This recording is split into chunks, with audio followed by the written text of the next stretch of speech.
अशाद academy में आप सबका स्वागत है। यहाँ पे आपको कंटेंट ऐसा मिलेगा कि आपकी पूरी रूह तक उतर जाएगा, है ना गाइस। तो चलिए हम लोग शुरू करते हैं बिना टाइम को वेस्ट किए। तो केमिस्ट्री, आपकी बेसिक केमिस्ट्री जीरो लेवल से बिल्कुल आपकी शुरू है और आपने अभी तक यहाँ पे देखा क्या क्या पढ़ा होगा। आपने, मैं हल्का सा बता दूं, आपने मैटर जिसमें प्योर सब्सटेंस और मिक्सचर होते हैं, प्योर सब्सटेंस के अंदर आपके एलिमेंट और कंपाउंड्स होते हैं, ये आप पढ़ चुके हैं। एलिमेंट्स पूरा मैंने आपको पढ़ा दिया है, कंपाउंड्स आपको पूरा पढ़ा दिया गया है, मॉलिक्यूल्स आपको पढ़ा दिया गया है।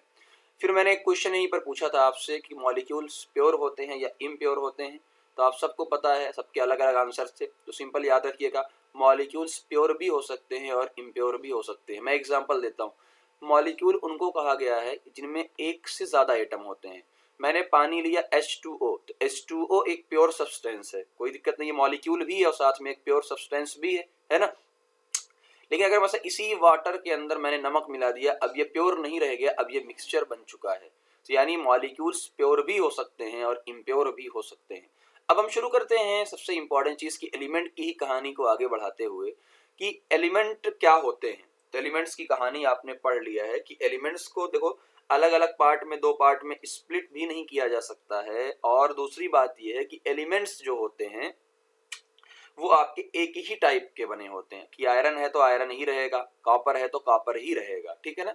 चलो, तो अभी फिलहाल जब तक हम लोग ये चीज पढ़ रहे हैं तब तक की बात करें तो तब तक 118 एलिमेंट हुई दुनिया के अंदर हैं और 118 में से आपके 94 जो है वो नेचुरल है, नेचुरल पाए जाते हैं। तो अब यही सवाल बन जाएगा कि जो नेचुरल नहीं होंगे, जिनको इंसानों ने बनाया होगा, वो कितने होंगे।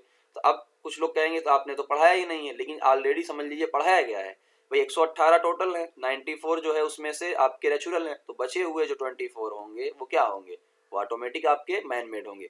अब ये जो एलिमेंट्स टोटल 118 हैं, सॉलिड, लिक्विड, गैस। अच्छा ये सर 118 कहीं सुना सुना लग रहा है कि नहीं सुना सुना लग रहा है। ये पीरियोडिक टेबल में 118 एलिमेंट, ठीक है ना।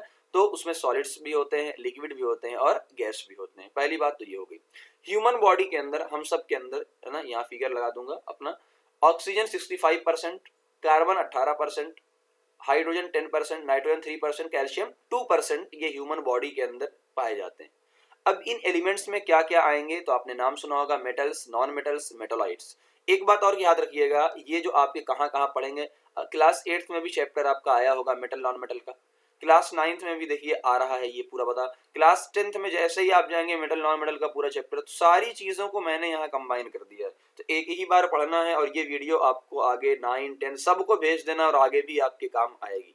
सबसे पहले मैंने इसमें दिमाग लगाया थोड़ा सा, जितने भी इंपॉर्टेंट टर्म्स थे उन सारे इंपॉर्टेंट टर्म्स को मैंने यहाँ पे लिख दिया है, जैसे ताकि आपको अलग प्रॉब्लम ना हो। व्हाट मैलिएबल, तो मैलिएबल का मतलब मैं ऐसे कहता हूँ, मार मार के चपटा कर दो। यानी मैलिएबल में बीट इनटू थिन शीट, अच्छा ब्रेक ना हो, यानी इस तरीके से काम हो कि ब्रेकिंग वाला सिस्टम ना हो, टूटने वाला सिस्टम ना हो। ये beat in into thin sheet, पतली शीट में आप कन्वर्ट कर दोगे किसी चीज को, उसे बोलेंगे मैलिएबल। डक्टाइल, तो मैंने कहा इसमें टी होता है, तो यहाँ पर क्या होता है, drawn stretch into thin wire, तो टी का मतलब तार। तो अगर आप किसी को पतले वायर में कन्वर्ट कर दोगे तो उसे क्या बोलेंगे, डक्टाइल बोलेंगे। तो इसी में बच्चों को कंफ्यूजन रहता है। तो याद रखने का तरीका कैसे, मैंने ऐसे याद रखा भाई, मैलिएबल मार मार के चपटा कर दो, और चपटा कर दोगे मतलब थिन पतली सी शीट में कन्वर्ट कर दोगे। डक्टाइल, टाइल मतलब यहाँ पे तार होता है ना, तार। अब आते हैं थर्मल कंडक्टिविटी। थर्मल, थर्मल, तो थर्मल का मतलब कहीं भी वर्ड आएगा उसका मतलब है हीट। कंडक्टिविटी का मतलब जो कंडक्टर हो, या कंडक्टर, मैंने दो वर्ड यूज किए अलग अलग, एक वाले में कंडक्टर यूज किया है, एक वाले में कंडक्टिविटी। समझना, कंडक्टर का मतलब जिसके अंदर से हीट फ्लो हो, हीट तो कंडक्ट होगा, तो थर्मल। इलेक्ट्रिकल का मतलब जिसके अंदर से करंट फ्लो होता है, ये करंट फ्लो होने की क्षमता। बात समझ में आ गई, ओके। लस्ट्रस का मतलब, लस्ट्रस और लस्ट्रस यहाँ पे लिखा शाइनी, तो लस्टर बोले, शाइनी बोले, इसका मतलब क्या है कि उनके पास चमक होती है। क्या होती है, चमक होती है। और ये गुड रिफ्लेक्टर होते हैं। क्या होते हैं भाई, चमक तभी होगी जब लाइट उस पर से टकराएगी। मान लो ये कोई सोना है, चमकता है, लाइट उस पर से टकरा के रिफ्लेक्ट होकर हमारी आंखों में आती है, तो उसे क्या बोलते हैं, गुड रिफ्लेक्टर है ना यहाँ पे। तो आप एक तो यहाँ पे डैश लगा लें, लस्टरस, शाइनी, या यहाँ पे आप कह सकते हो चमक। क्या कह सकते हो, आप चमक कह सकते हो ना यहाँ पे, तो गुड रिफ्लेक्टर होता है। दूसरा टेंसाइल स्ट्रेंथ, जो होता है लचीलापन, क्या होता है लचीलापन, आपने हरी हरी टहनियां देखी होंगी तो उनके अंदर बहुत ज्यादा लचीलापन होता है, उनको मोड़ दो लटका दो तो उनको जल्दी टूटती नहीं। तो ये लिखा hold large weight without breaking, बिना टूटे अगर ये लार्ज वेट बड़े भार को संभाल ले जाएं, उसे क्या बोला जाता है, टेंसाइल स्ट्रेंथ बोला जाता है। मेल्टिंग पॉइंट का मतलब क्या है, अगर जब सॉलिड लिक्विड के अंदर कन्वर्ट होता है, बट यहाँ पे जब हम मेटल की बात करेंगे तो हम वहां पे मोल्टेन की बात करेंगे, भाई मोल्टेन है, पिघल गया है, जिसे कहते हैं पिघला है। बॉइलिंग पॉइंट का मतलब वेपोराइज होना, क्या होना, वेपोराइज होना, वेपर में कन्वर्ट होना। डेंसिटी का मतलब अपने सिलेबस में अभी तक कितना भारी है, वैसे density mass per unit volume होता है, ठीक है ना, लेकिन डेंसिटी के बारे में तो कितना भारी है, और वही टर्म होता भी है बाद में आके, मतलब कितना भारी है, भारी रहेगा, डूब जाएगा, जैसे पानी वगैरह के अंदर भारी ना डूब जाता है, जहाज नहीं डूबता है लेकिन आयरन डूब जाता है, डेंसिटी का लेना देना है। सोनोरस का मतलब स्ट्राइक पर, जब कोई स्ट्राइक का मतलब हंगामा नहीं, स्ट्राइक का मतलब ये वाला टकराना, टकराने पर अगर रिंगिंग साउंड प्रोड्यूस करेगा, रिंगिंग साउंड है ना, टन, तो इसे क्या बोलेंगे, सोनोरस बोलते हैं। ये इतनी 10 पॉइंट आपके बड़े इंपॉर्टेंट पॉइंट थे, है ना, यहाँ बार बार मैं समझाता मजा नहीं आता। अब स्मूथ तरीके से पूरी एनसीईआरटी में क्या दिया है उसकी चर्चा करते हैं। सबसे पहला सामने सामने देखो मैंने लिखा metal non metal, metal non metal, है ना। अब सिर्फ आपको ये कुछ चीजें याद ही करनी है, ये पक्का बोल रहा हूँ, ये याद ही करने वाला है, इसमें कोई ट्रिक नहीं है। देखो मैलिएबल और डक्टाइल, मैलिएबल और डक्टाइल में सबसे बेस्ट कौन है, गोल्ड और सिल्वर, ये क्वेश्चन पूछा, सबसे बेस्ट कौन है, गोल्ड एंड सिल्वर होते हैं मैलिएबल और डक्टाइल में। गुड कौन होते हैं, एल्युमिनियम और कॉपर। और ये जो नॉन मेटल है ना मैलिएबल होता है ना ही डक्टाइल होता है, बल्कि ब्रेक हो जाता है, और जो ब्रेक हो जाता है उसे बोलेंगे ब्रिटल, सिंपल सी बात है, जैसे सल्फर और फास्फोरस, सल्फर और फास्फोरस, ओके। अच्छा मेटल और नॉन मेटल कैसे आप पहचानेंगे, कुछ लोगों का ये भी सवाल होगा, तो मैंने शायद बताया भी होगा कौन मेटल नॉन मेटल है, वरना मैं अगले टर्म पे आपको मेटल और नॉन मेटल पूरा बता दूंगा कौन कौन से हैं, याद आपको रखने हैं, है ना, हालांकि इसमें है सल्फर और फास्फोरस, बट पूरा बता दूंगा। तो थर्मल कंडक्टिविटी में बेस्ट, थर्मल का जो हीट कंडक्ट करता है, बेस्ट कौन है, सिल्वर, बेस्ट कौन है, सिल्वर, है ना। गुड कौन है, कॉपर और एल्युमिनियम। ये क्वेश्चन जो मैंने जहां जहां पीले से हाईलाइट किया है वही वही क्वेश्चन पूछा जाता है। पुअर में कौन है, लेड और मरकरी, पुअर में कौन है, लेड और मरकरी। यहाँ पे कंडक्ट नहीं करवाते हैं, बैड कंडक्टर हैं, लेकिन यही ध्यान देना है, नॉट ऑल, ऐसा नहीं कि सारे के सारे बैड कंडक्टर। देखो डायमंड हीट कंडक्ट कराता है, ग्रेफाइट इलेक्ट्रिसिटी कंडक्ट कराता है, ये क्वेश्चन पूछा जाता है, ये क्वेश्चन पूछा जाता है कि हीट कौन कंडक्ट कराता है, डायमंड, इलेक्ट्रिसिटी कौन कंडक्ट कराता है, ग्रेफाइट, तभी तो इलेक्ट्रोड बनाने के काम आता है। निप्पो सेल याद करो, बचपन का निप्पो सेल, उसमें देखो ना ग्रेफाइट की रॉड लगी होती है, carbon rod, graphite. Electrical conductivity में लोअर कौन होते हैं, आयरन और मरकरी होते हैं, लोअर, जिसकी कम कंडक्टिविटी होती है, इसका मतलब इन लोगों की ज्यादा होगी। बेस्ट सिल्वर, गुड कॉपर और एल्युमिनियम तार वार बनाने के काम आते हैं। लस्ट्रस का मतलब शाइनी, तो गोल्ड और सिल्वर ज्वेलरी बनाने के काम आते हैं, क्योंकि वो चमकते हैं, लाइट को रिफ्लेक्ट करते हैं।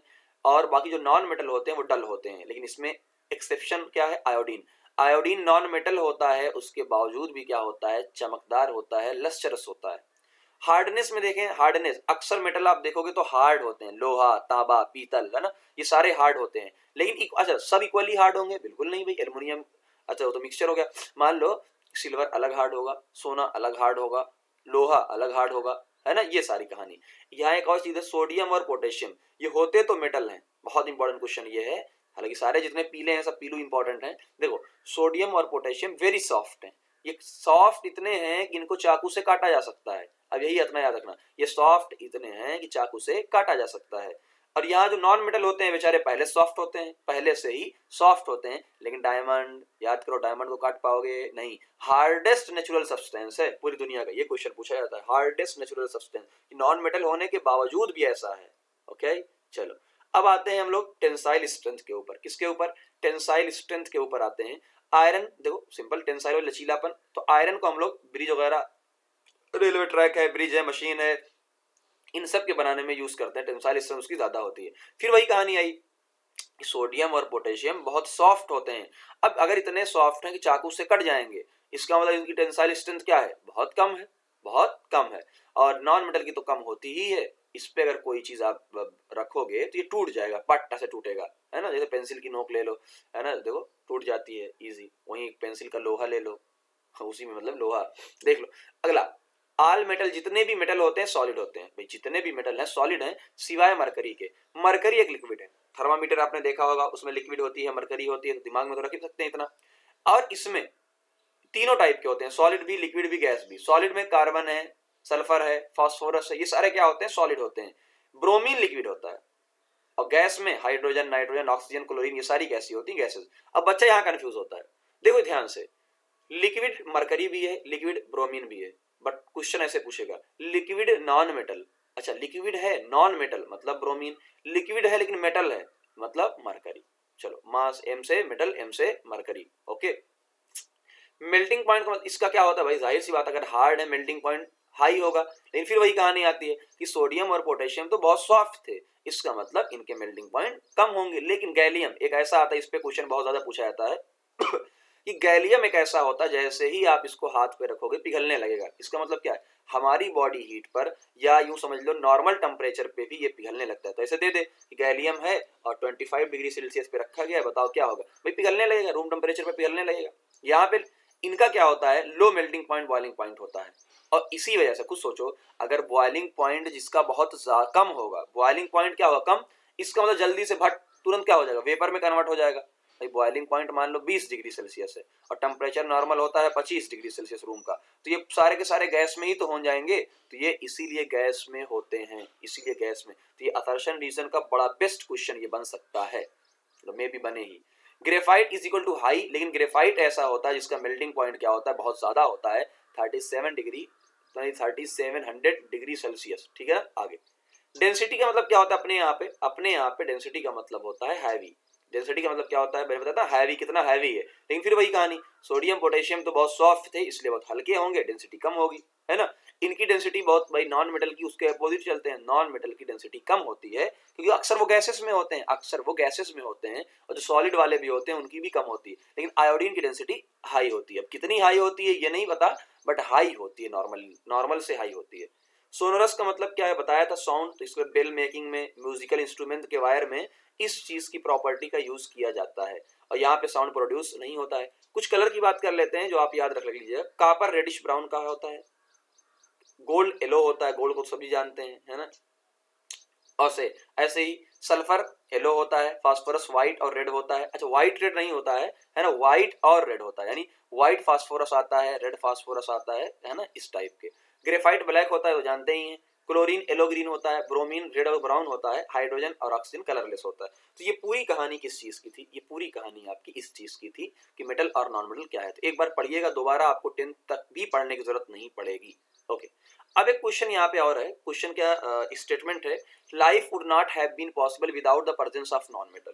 ये आपको एक्सप्लेन करना है कि विदाउट नॉन मेटल लाइफ आपकी पॉसिबल नहीं है। कैसे करेंगे एक्सप्लेन, देखो, तो मैंने 2 एग्जांपल दिया, कार्बन, ये भाई लाइफ जो भी है कार्बन बेस्ड मॉलिक्यूल पर डिपेंड करती है। देखो, कार्बोहाइड्रेट में carbon, protein, fat, vitamin, enzyme, इन सब के अंदर क्या चर्चा है, इन सब के अंदर कार्बन कंपाउंड है, क्या है, कार्बन कंपाउंड ही है, तो इनके बिना तो लाइफ पॉसिबल बिल्कुल भी नहीं है। दूसरा, ऑक्सीजन ब्रीदिंग में, कंबस्टन में, इन सब चीजों में यूज होती है। ठीक है ना। चलो, अब आते हैं मेटालॉइड के ऊपर। मेटालॉइड्स मतलब क्या होता है, देखो, show some property of metal, बीच का आदमी, ना मेटल ना नॉन मेटल, दोनों बीच के आदमी है, थोड़ा सा इसका थोड़ा सा इसका। इसका मतलब ये ना ही कंडक्टर होगा, ना ही मेटल जैसा पूरा होगा, और ना ही इंसुलेटर होगा। तो एक वर्ड यूज किया जाता है सेमीकंडक्टर। क्या वर्ड आप पढ़ोगे, सेमीकंडक्टर, जो ना ही कंडक्टर होता है ना ही इंसुलेटर होता है, बल्कि बीच का होता है सेमीकंडक्टर। क्लास 12 चैप्टर ही है जिसको पढ़ना होगा, अभी से नहीं पढ़ना, गर्मी छुट्टी में एक आइडिया लगा लेना, है ना, दिया हुआ है मेरे में। इसका एग्जांपल याद करोगे, boron, silicon, germanium, boron, silicon, germanium, जिसमें सबसे ज्यादा इंपॉर्टेंट है Si यानी सिलिकॉन। आगे भी इसी की चर्चा खाली होती है। तो ये आपका सेमीकंडक्टर है, कई बार इसे सेमी मेटल के नाम से जाना जाता है। तो ये था आपका बेसिक नंबर 2, जिसमें आपको ये सारी चीजें अभी 1 by 1 दिमाग में सेट करनी है। अगले टर्म पे हम लोग लेकर आएंगे मिक्सचर, और फुल डिटेल मिक्सचर की होगी। ओके, मिलते हैं फिर नए वीडियो में। शेयर और लाइक जरूर करिएगा, कमेंट भी।